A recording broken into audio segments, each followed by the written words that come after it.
Shalom, Rab, buenas tardes, ¿cómo Hola, está? Baruch Hashem, muy bien, ¿cómo estás, Orel? Muy bien, gracias. Qué bueno. Bueno, aquí tomándonos este tiempo, algunos estudiantes nos han dejado algunas preguntas y queremos pues tratar con la ayuda del creador, tratar de resolverlas. Qué bueno, Entonces, siempre que haya preguntas es bueno porque así todos aprendemos y creo que algo maravilloso que genera una pregunta es que yo no lo sé, pero a mí me siguen poniendo nervioso las preguntas porque de esa forma podemos darnos cuenta si vamos estudiando de manera consecutiva, porque creo que ese es como un compromiso. Imagínate tú, ¿no? Como maestra delante de tus alumnos y que les digas, bueno, tienen alguna duda y de pronto te pregunten algo y no sepas resolverlo. Qué miedo. así es, esto nos ayuda a esforzarnos un poco a estudiar más y a buscar más de la presencia del creador para poder tener estas respuestas. Sí, así es. Y bueno, pues vamos a hablar, si te parece, sobre las preguntas que nos han dejado. Esperemos que desde las perspectivas que tenemos, porque debemos de saber que aprendemos de todos. Y bueno, pues esperemos que juntos podamos, Orel, su servidor y amigo, podamos responder a estas interrogantes que tengan. No sé cuál ha sido la primera interrogante que nos hayan dejado. Claro que sí, Ra. Una de las interrogantes de los estudiantes es ¿cuáles son las diferencias de la Kabbalah con cualquier religión o doctrina? Bueno, esta es una pregunta muy interesante, ¿no? Yo creo que todos hemos sido religiosos, independiente de si se ha sido judío, cristiano, budista, musulmán, ateo, todos tenemos generalmente una ideología que está conformada por todo el entorno en el que nosotros nos hemos estado desenvolviendo, con las personas que nosotros generalmente convivimos, la literatura a la que accedemos, e inclusive el influencer, ¿no? Que hoy está muy de moda que nosotros seguimos. Entonces, generalmente creo que buscamos afinidad a la ideología que tenemos cada uno de nosotros. Entonces, yo creo que algo que hace diferente a la religión, primero es que no es una religión. Entonces, sería como comparar qué relación tiene, no sé, una bebida de sabor fresa con una pizarra blanca. Es decir, es algo totalmente diferente. Sin embargo, pues sabemos que mucha gente lo comienza a practicar como si fuera una filosofía de la cual pues ellos generalmente tratan de utilizarlo como una identidad adicional a la que ya tenían. Entonces, eh, hay una gran diferencia, sobre todo porque no es limitativa.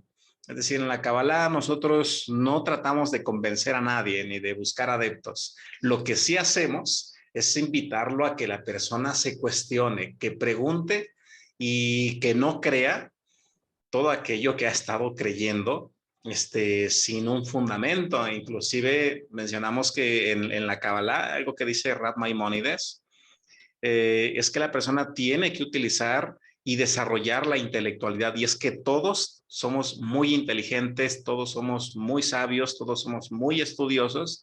Entonces, ¿qué sucede si de pronto éramos medio flojitos y era muy cómodo sentarnos a que alguien más nos explicara? Bueno, en la Kabbalah no hay eso. ¿Por qué razón? Porque pues nos obligamos este, a a crear una nueva senda. Esto es como una invitación que seguramente muchos ven en el judaísmo. En el judaísmo, casi todos los rabinos quieren escribir un libro. Entonces, también nosotros, si realmente una persona tomase muy en cuenta las propias experiencias que ha tenido en su vida diaria, seguramente ha de decir, wow, cuántas cosas he vivido. Yo creo que de aquí puedo escribir un libro y debido a que ha sido muy dramática seguramente mi existencia, alguna persona dirá, ¿en serio alguien más ha vivido esto? Entonces, volvemos a mencionar, en la Kabbalah no hay una verdad absoluta tampoco. Es decir, estamos abiertos a que conforme va avanzando el tiempo y se van generando nuevos descubrimientos, pues podamos nosotros alinearnos también ahí y sentirnos felices, ¿por qué no? De decir, bueno, pues, mira, hoy sabemos cómo funciona una oración desde la perspectiva de la ciencia, así que el hecho de que yo generara decretos con con mis palabras no era algo místico, mágico, misterioso, difícil de descubrir, no, hoy sabemos cómo funciona. Entonces, eso es por poner un ejemplo, no sé cómo ves tú, Aurel. Pues podríamos decir que no es una religión o no es una religión, pero nos ayuda a comprender todos los marcos de las demás religiones, de las religiones.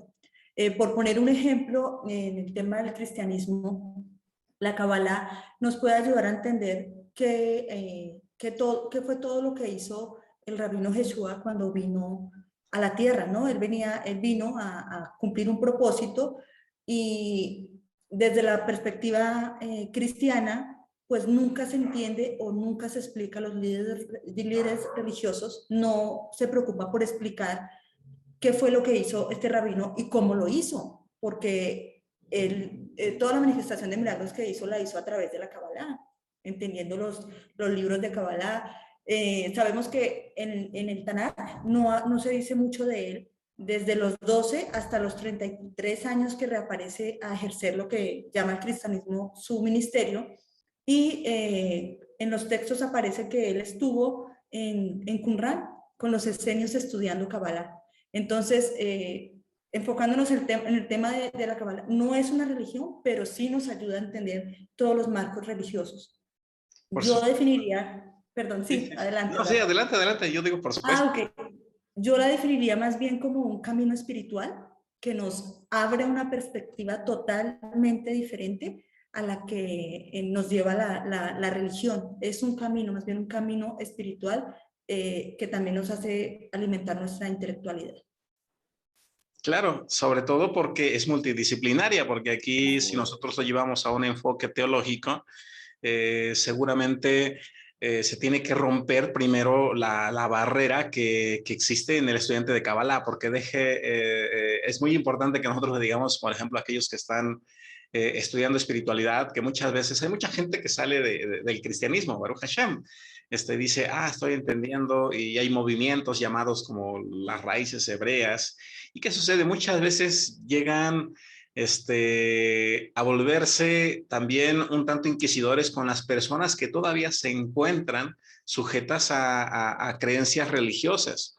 Esto es, por ejemplo, en la Kabbalah, podemos hablar de Mahoma, podemos hablar de Buda, podemos hablar de muchísimos filósofos, líderes religiosos, inclusive de Jesús del cristianismo, y no pasa nada. Lo que sí llega a ocurrir es que muchas veces esto incomoda al religioso. ¿Por qué razón? Porque el religioso muchas veces quiere forzar a que todos los demás entiendan que pues para qué, que por qué razón, por lo menos para nosotros como judíos, Jesús no es un Mesías. Y esto enciende una mecha en el sentido de que algunos dicen, no, pero es que, y aquí dice, y la Biblia, etcétera, ¿no? También ocurre lo contrario, también en el judaísmo nosotros somos muy religiosos también. Se nos prohíbe hasta cierto punto estudiar el Nuevo Testamento. Entonces, ¿pero qué sucede? Recomendaciones religiosas. ¿Por qué yo tendría que dejar de leer un libro si soy investigador? Entonces, si de pronto un judío, a través de su educación secular, quiere ser historiador, quiere ser arqueólogo, quiere investigar todos los antecedentes que han ocurrido de manera universal, tiene que tocar también ese punto y tiene que hacerlo de manera objetiva. Entonces, es lo único que se pide y que muchas veces genera dificultad. ¿Por qué razón? Porque pues al final del día nosotros queremos darle un sentido religioso y no siempre espiritual al conocimiento que nosotros vamos adquiriendo con el paso del tiempo. Por ejemplo, hoy yo creo que grandes maestros, grandes rabinos que han estudiado alguna formación secular, no tienen ningún problema en hablar sobre el rabino Yeshua o Jesús.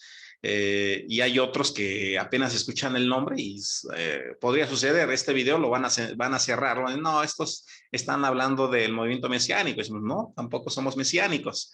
Entonces, sí, efectivamente, como bien comentas, permite conocer la espiritualidad, por lo menos en la rama del cristianismo y del islamismo, porque al final del día también el judaísmo provienen directamente de las enseñanzas del gran patriarca Abraham.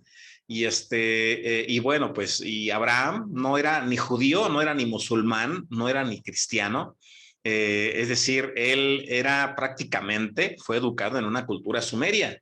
Ahí está escrito directamente en los tratados de la Biblia, y si nosotros consultamos el Midrash en la sección del Bereshit, nos cuenta todos con lujo de detalles de cómo era Abraham Avinu. Entonces, por eso mencionamos que en la Kabbalah no estamos casados con ninguna religión, las respetamos porque creemos que dentro de todo hay mucha sabiduría, hay mucho conocimiento.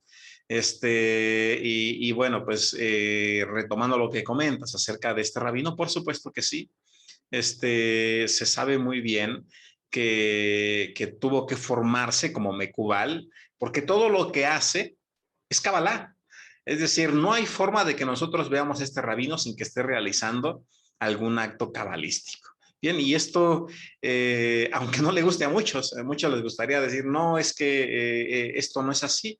Bueno, pues hay muchísimas fuentes que se pueden consultar que permiten conocer que sí hay esa influencia, y vuelvo a mencionar esto, pues porque no pasa nada. Si aquí hablamos sobre algún escritor, algún maestro que haya existido hace miles de años o apenas haya escrito un tratado el día de ayer, igual se conoce que todo tiene un mismo fundamento. Entonces sí, también se toca ese punto.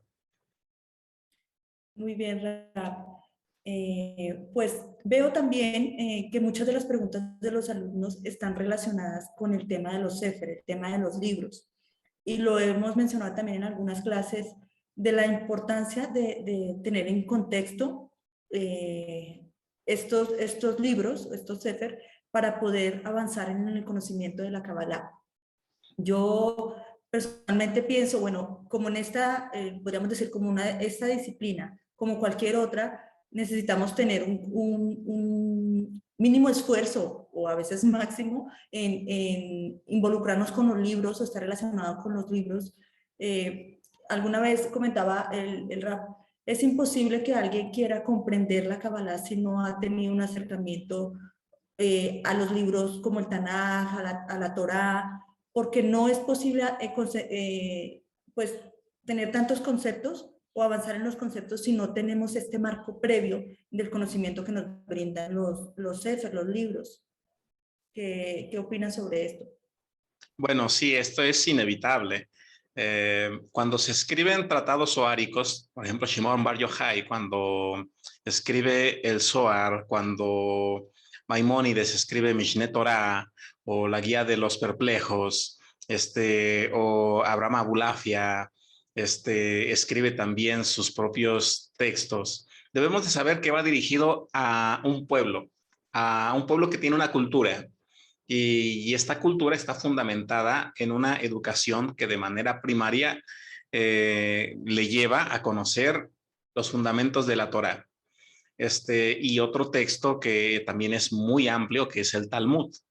Entonces, ¿qué sucede? El escritor está dirigiendo estos textos a una cultura y da por sentado que los lectores son practicantes de los preceptos y que conocen la terminología a la que él está haciendo referencia. ¿Por qué razón? Porque conforme nosotros vamos leyendo estos tratados, nos vamos dando cuenta que de pronto se cita a Rabbi Akiva, y mucha gente dice, no sé quién es Rabbi Akiva.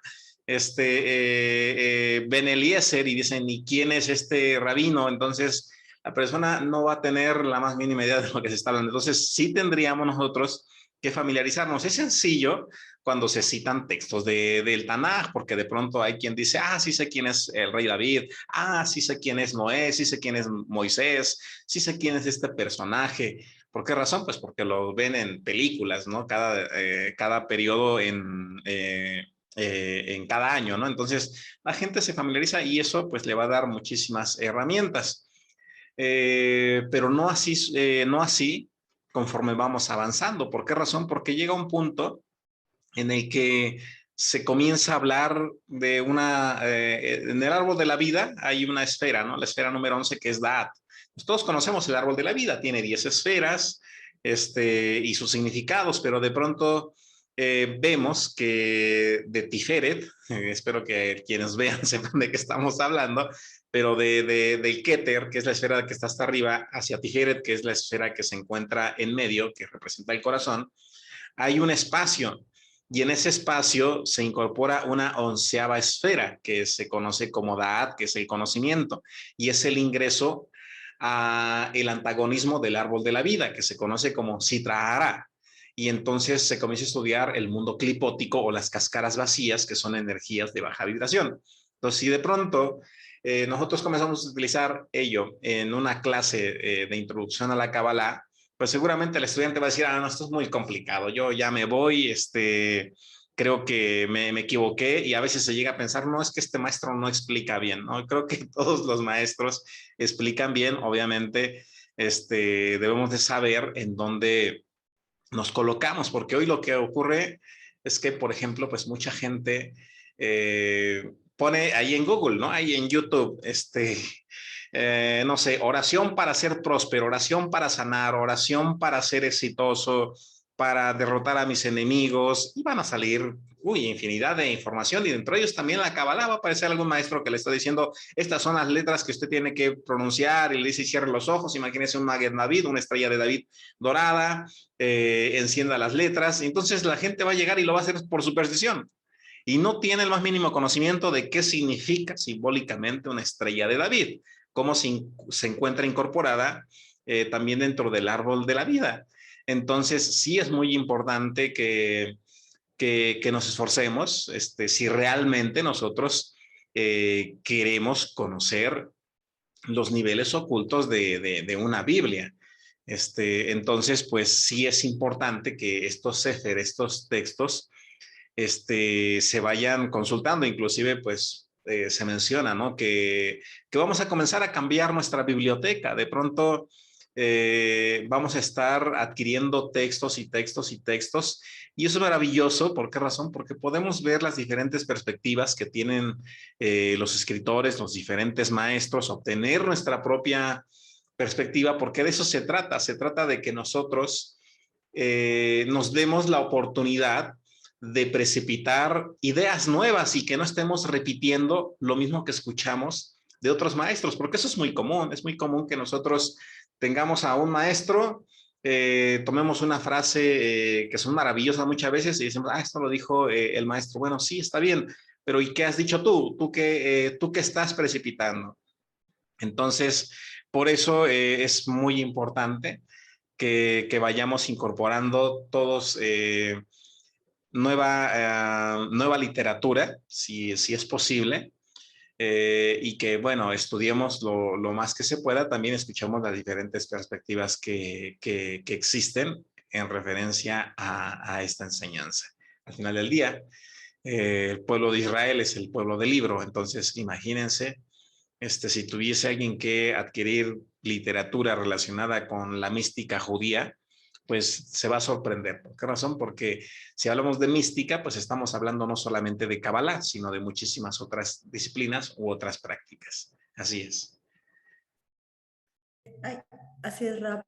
Esto nos lleva también a pensar en la importancia de, además de adquirir el conocimiento, ponerlo en práctica, porque yo opino también que la Kabbalah no se trata solamente de que recibas el conocimiento, lo tengas ahí, reserves la opinión o lo que dijo el maestro, o lo repita como está diciendo en el rap, simplemente repetir las frases, sino cómo aplicar el conocimiento a nuestra vida.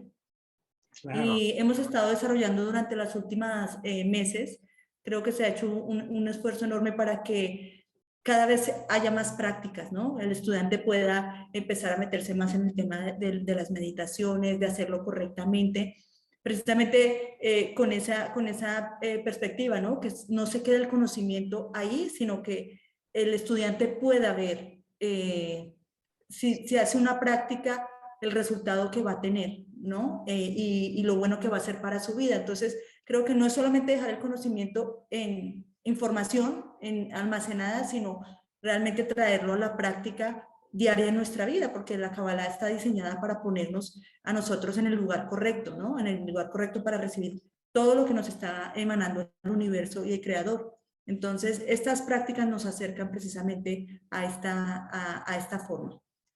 Desde luego, esto me recuerda una anécdota que consistía en que un grupo de estudiantes de Buda, precisamente, habían terminado todas sus prácticas con él, habían adquirido mucha sabiduría, mucho conocimiento, y entonces Buda le dice a sus alumnos, bueno, ustedes están listos, salgan ahora al mundo y enséñenle a todos los demás. Y solo si es necesario, hablen. Entonces, eso es muy interesante, que todos y cada uno de nosotros realmente sí nos ocupemos de la parte teórica, porque hay gente que es muy buena citando capítulos, versículos del Sefer Yetzirah, del Talmud, del Tanaj, de muchísimos libros y los memorizan muy bien. Pero eso no es la Kabbalah. ¿Por qué razón? Porque entonces solamente se está haciendo alguien completamente literal. Inclusive, una de las escuelas que generalmente tenía esta directriz es precisamente la de Abraham Abulafia, donde él se centraba únicamente a una espiritualidad individual.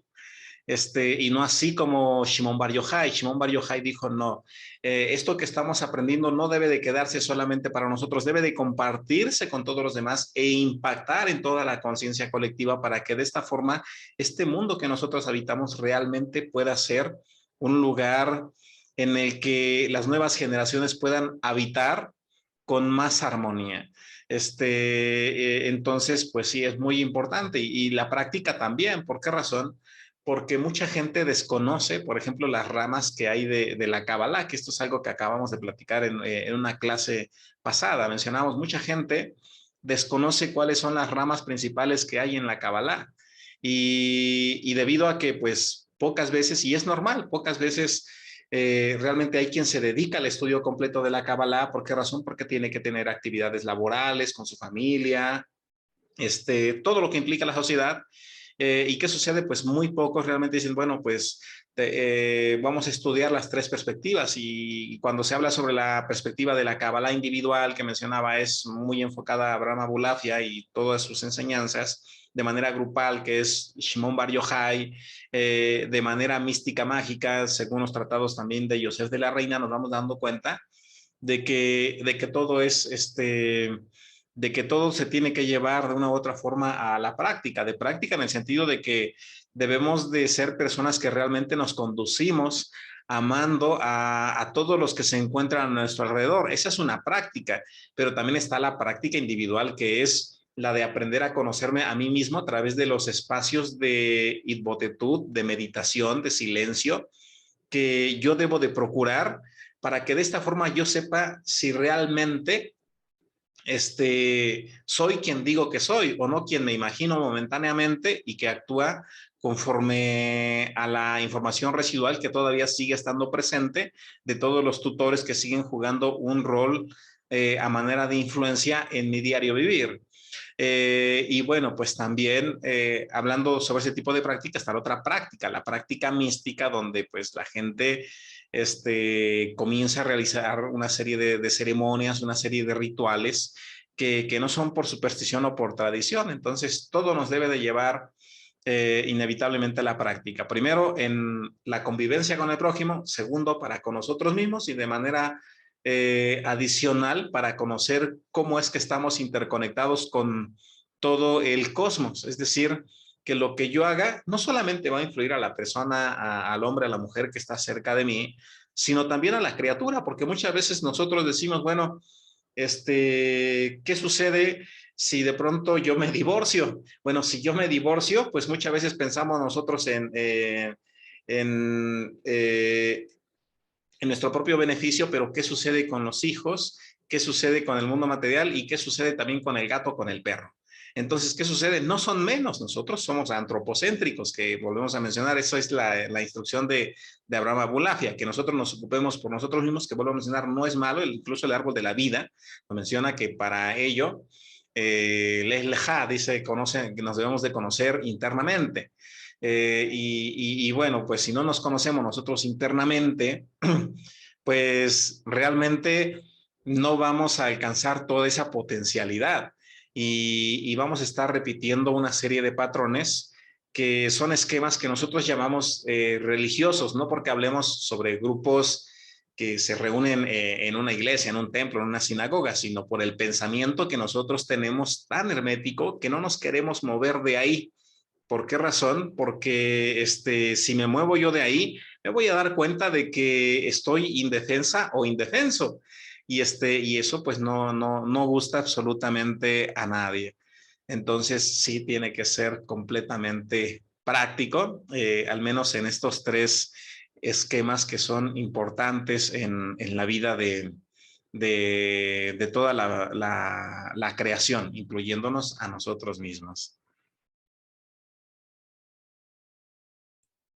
Así es, Rad. Pues ha sido interesante poder compartir este tiempo. Sé que la información que compartimos hoy va a despejar dudas o va a generar más, no sabemos, de Para que lo genere que más. está bien que genere más. Y, y pues esperamos seguir teniendo más este tipo de espacios que sé que son muy buenos para, pues siempre se aprende y hay oportunidad para crecer y seguir caminando en las enseñanzas. Claro, Así, sobre todo pues la labor que estás llevando, Orel, porque sé que mucha gente que, que hoy en día está practicando el cristianismo en sus diferentes denominaciones, está teniendo con muchas interrogantes y se están acercando a ti para preguntarte el por qué se cree en el judaísmo esto, por qué se cree en la Kabbalah, determinadas prácticas. Bueno, y creo que esas enseñanzas, esas respuestas que les estás dando, pues les va a permitir a ellos realmente conocer en dónde se encuentran parados y hacia dónde van a seguir caminando. Entonces, esa labor que realizas es maravillosa, Aurel. gracias, Rap. Pues sí, definitivamente yo comentaría con respecto a eso que no hay que tener temor a avanzar un poco más allá. Yo sé que hay unas limitantes en cuanto a lo místico, en cuanto a la información que siempre se nos está queriendo como imponer de lo bueno y de lo malo, que si el bien, el mal, el cielo, el infierno, que nos ha confrontado y ha confrontado a la humanidad por tantos años, por tantos siglos. No tener miedo a buscar este conocimiento que finalmente nos hace libre nuestra alma, es lo que realmente hace tener esa apertura del conocimiento, de entender, ¿no? El por qué se escogieron estos textos sagrados para explicar algo. Y si hay un texto que rige mi vida, yo quiero entender por qué se está cumpliendo en una parte y en otra no. ¿No? Como que estudiar más allá. Hay algo que pasaba conmigo en cuanto, siempre me había cuestionado yo con respecto al tema del Shabbat. ¿Por qué en la fe cristiana no se respeta Shabbat o no se observa Shabbat si su máximo representante, que es Jesús, siempre lo respetó? Él dijo yo vine a cumplir la ley. Entonces, no se respeta, aunque está dentro del principal libro que rige la fe cristiana. Entonces, yo no me explicaba en ese momento, decía, pero ¿por qué sí lo hizo? Porque hasta esta fecha o en esta época la fe cristiana no mantiene observar el Shabbat. Entonces, como ese muchos cuestionamientos, entonces cuando se empieza a estudiar y a profundizar por qué, en qué momento cambió, con qué intenciones se hizo esto o por qué la misma historia hizo llevar a esto, por qué se le puso el celibato, ¿no? Muchas cuestiones que hay que indagar, o sea, que hay que llegar a la profundidad y decir, simplemente lo creo porque lo dijeron, lo dijeron en el culto del domingo, no ir un poco más allá de, bueno, ¿y esto por qué pasó? ¿No? Y no te hace o sea, no limita tu fe ni hace que tu fe sea débil. Al contrario, eso hace que la fe crezca, en el que tú te estés esforzando, lo que hablábamos un poquito en la clase que tuvimos hace algunos días, esforzarse por la espiritualidad, porque así está de alguna manera escrito. No es fácil el camino, no es fácil, va a haber muchas contradicciones, van a haber muchas críticas, pero la libertad de recibir este conocimiento que traiga a tu alma como esas respuestas que estabas necesitando, hace una gran diferencia en ti y en entender realmente por qué viniste aquí, hay un propósito y también lo marca la fe cristiana, sí, todos tenemos un propósito, pero entender cómo vamos a cumplir ese propósito y que no solamente mío, es para toda la humanidad. Entonces no hay que tener miedo de avanzar, de tener dar esos pasos que traen libertad, que traen una verdadera libertad a mi manera de ver. Sí, fíjate que qué interesante y muy cierto, ¿no? Porque algo que ocurre es, esa pregunta creo que la encontramos en muchísimos grupos que hoy en día se encuentran en Facebook y que pregunta mucha gente que está estudiando la Torá, dice, ¿yo debo o no debo de guardar Shabbat?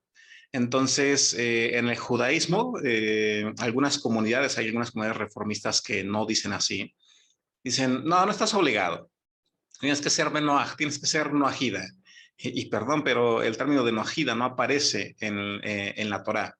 Y a lo mejor no le va a gustar a muchos lo que voy a decir, pero esto es como un premio de consolación de segundo lugar para alguien que no se quiere realmente esforzar verdaderamente para conocer las fuentes judías. Y vuelvo a mencionar, lo digo también con todo respeto. Ahora, por ejemplo, en el tema de Shabbat, yo espero que lo veamos de manera más amplia en una próxima sesión, porque tenemos que conocer cuál es la razón por la que en la actualidad, pues muchísima gente, al desconocer qué fue lo que ocurrió cuando se destruye el segundo templo y las estrategias de Tito para poder diferenciar al judaísmo de origen puro de los que se estaban convirtiendo, utilizó, porque recordemos que al final del día muchos griegos y muchos romanos ya estaban convirtiéndose al judaísmo, estaban guardando los preceptos. Entonces, cuando se quiere recuperar Jerusalén y es destruida desafortunadamente, pues hay un problema. ¿Ese problema cuál es? Bueno, pues se dice, bueno, ¿cómo vamos a matar nosotros ahora a todos estos judíos si no sabemos ni siquiera cómo identificarlos, si nuestro propio pueblo griego y romano están asistiendo a las sinagogas? ¿Cómo sabemos que no son compatriotas? Entonces ellos establecieron, va a ser sencillo, vamos a decirles que no tenemos nosotros ningún problema porque sigan estudiando la Torá, que sigan asistiendo a las sinagogas, solo que lo hagan en domingo.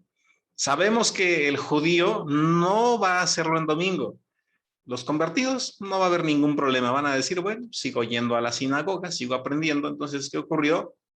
Pues se estableció al final del día un día domingo, que desafortunadamente fue una estrategia militar que cumplía el propósito de distinguir a un judío y a un convertido o a un converso. Entonces el converso siguió asistiendo en domingo, el judío en Shabbat. Y entonces, ¿qué sucede? Identificaron inmediatamente quiénes eran realmente judíos.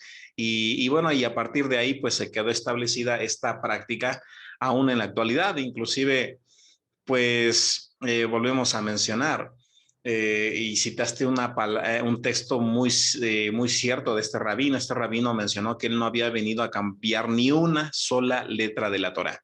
En español creo dice la ley es la Torá, dice, no vino a cumplir ni una sola letra de la Torá. Inclusive, cuando él envía a sus seguidores, a sus discípulos que también son judíos, les dice que vayan a anunciar su enseñanza, pero él les prohíbe entrar a la tierra de gentiles y de samaritanos. Dice, vayan solamente a las ovejas perdidas ¿de quién? De Israel. Y inclusive hay otro texto que menciona que en algún momento una mujer se acerca para pedir que este rabino vaya a sanar a su hija y él le dice, ¿tú crees que es correcto darle de comer primero a los perros que a los hijos? Así que estamos hablando de un rabino completamente ortodoxo. Bien, es decir, este rabino no era cristiano, también existía el cristianismo y no tiene nada que ver este rabino con él.